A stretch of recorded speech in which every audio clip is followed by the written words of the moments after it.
fade into each other. I remember they all faded into each other. That's Den of Thieves, yeah. Yeah. Oh, yeah, it was Den of Thieves. Den of right. Thieves. Yeah. I had a dream last night. It's Jack Douglas's decision. He's Jack on the topic of Lennon. He's such an artist, exactly, but he's such an artist onto himself that he gets bored easily in the studio. So the engineers will be mixing the record, and he's like, I need more cigars, Or he'll be like, I'm going to go in the studio and make a bunch of interludes. It's like, okay, Jack, go ahead. Sure. I just want some bird sounds, and I want some cars crashing. It was actually really cool. These days, I'm really missing Jack Douglas's approach because I just find it's just why?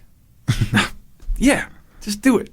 There was none of this neurotic fear that kind of grips every band trying so hard to be cool and trying so hard to be, oh no, we have to do this, we have to do that. And, and I like that old school mentality of like, fuck, frig it, like just record it. Yeah, it's cool. No, it's fine. Do it. I like that. And none of this kind of like, oh, what are we? Who are we? What's going to happen? Like, no, that's what the world's like. Music should be free and fun and revolutionary in its own dumb ass way, Well, there's so many. It's a stressful business now. More stressful now than it used to be in the '60s. But it's not the because you can't make the money you used to make. But that's the manager's.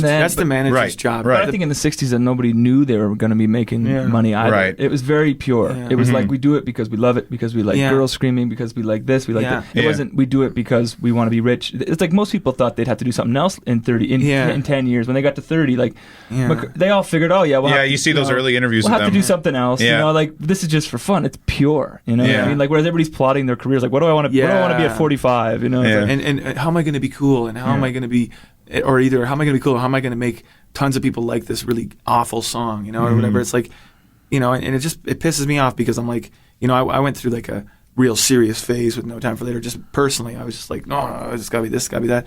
And I'm like, the world is so messed up as it is. The last thing you need to go and spend your hard-earned money, or like people are losing their jobs left, right, and center. Give people a little laugh, make them smile, make them happy.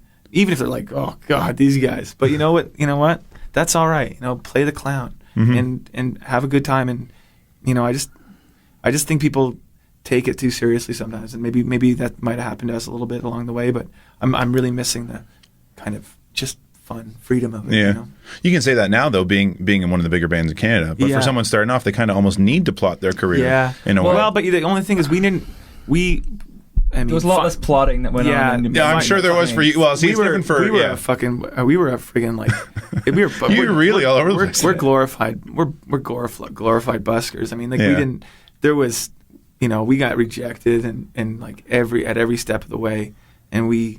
Our first album, we had this huge single. Yeah. Like, well, a couple of them. Yeah, a couple of them. Yeah, and it was great and fine and fun, but it wasn't like.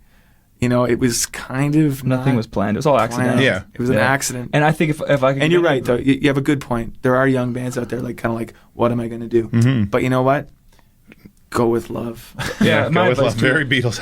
My advice would be just to keep it pure. Like, and don't, because even back then you get caught up in making somebody of yourself. Like, and everybody has that in every kind of division of their life. Like, I got to be like a world class accountant. I got to work on Bay Street. I got to do this. And like with I think music is best played with none of that concern. You know what I mean? Like, And all the people that eventually do get to a place where they're a bit comfortable, they realize like, God, I just wish it was simpler all along. I wish I had that approach all along. And so I think that's like, that's the advice I would give, is just keep it pure, have as much fun and work hard, but like realize that you're there to entertain people. Yeah, it is a fine line, because you do have to have a certain amount of drive and ambition.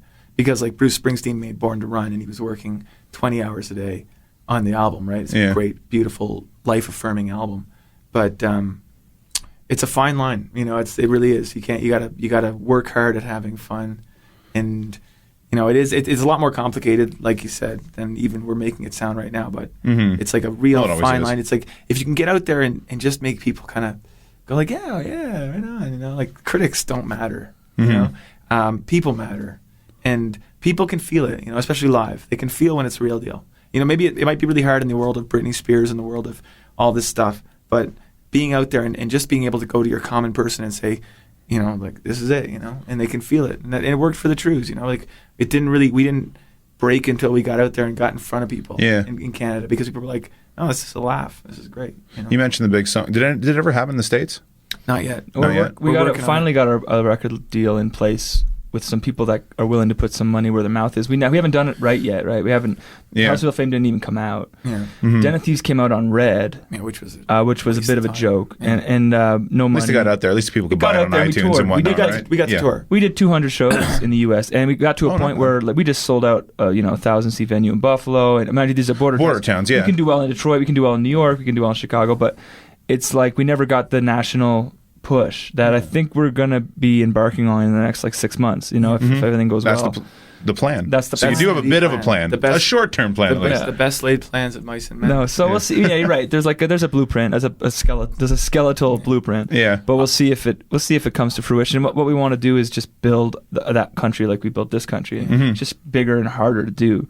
Yeah, so of course. We're just gonna set our sights on there for about 6 months, and then hopefully have work on a record. After that. Yeah, and you're right. There's a plan.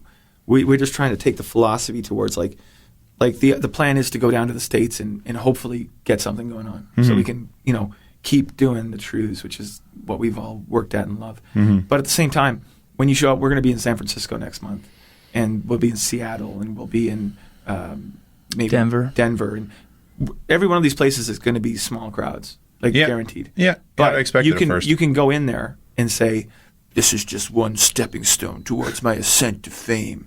Or you can go in there and say, nope, this could be the last gig the Trews ever play. And these 20 eccentric people in San Francisco are going to really love it, because you got to bring that energy to it, Because a mistake that a lot of bands make in this business is they think of, they're not in the now. They're thinking this is just a stepping stone to me becoming a famous person. And I don't think that's a good attitude. I think the attitude should be, I'm a musician, I play music, I go out and play for people. And if there's 10 people there, and if there's 10,000 people there, and our band has done both, I'm sure. You do the same job every time. All shows are go shows. All shows are go shows. No shows and no shows. Yeah. Nice. Longest answer ever for favorite song. Yeah, right. One word. You caught me after a cappuccino. We're expounding. Yes, there you go. I'm starting to think I look a little bit like a Russian. A Russian poet, if you will. I do look like a Russian poet. One word. It's only because of the TV. Sorry. One word, the Trews. One word? Mm-hmm. Sure. I've heard like sidewalk, brick before. The Trews, sure. All right, I like it. You told me a story about Robert Plant, about Calgary. Oh, really? Oh, yeah. Do you want to tell the audience in Calgary? We've since made up. What story did I tell you? Well, what happened? The long and the short of it is, we played our version of Bohemian Rhapsody in Edmonton on a bet from the radio station. on some kind of dare bet, and we didn't think it would be a big deal, but it really set Robert off.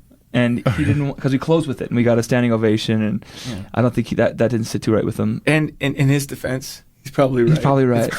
It's really cheap to go out and play like one of the biggest, most amazing songs ever. And we weren't thinking. As a business decision, it's cheap, but for the fans, it's fantastic. And the fans loved it. Like I said, standing up. We were young and just saying like, let's mess with the legend. So anyway, in Calgary, Sean and I got a bit of a reprimand from him, which was kind of surreal. I think it started with Sean though, a bit more than you, right? Well, I was there. I was standing next to him, but it was addressing Sean. It was all Sean's fault. I thought that was like, I was like, I can't believe I'm being reprimanded by the lead singer of Led Zeppelin. But anyway, we made up. We were in that night on stage in Calgary. He actually gave us a huge shout out and said, we're part of the great lineage of Canadian songwriters, and there's really sweet stuff to hear from a guy like Robert Plant. Yeah. And look what's happened. It's amazing what that guy is doing. Like, one thing he's always been about, and one thing we talked about a lot when we were on the road with him, was pushing forward, like, and forging on and being like current and relevant. And he was really like, that Mighty Rearranger album was really like, he was really going out there and hanging stuff out there. And again too with the new record with Krause. And then with Krause, all of a sudden, like 5-time Grammy winner. Yeah, and like every Grammy imaginable, and totally current and relevant. And I have nothing but respect for a guy like that who can always forge on and find new creative avenues. And like, I mean, he could always go back and just tour with Zeppelin and make millions. Like, that's always a fallback plan. And he's saying no, but he's that's not the doing best part. Exactly, and that's really the worst part at the same time. But but I mean, how good could that be? I mean, I would love to see it, but it's like those guys aren't.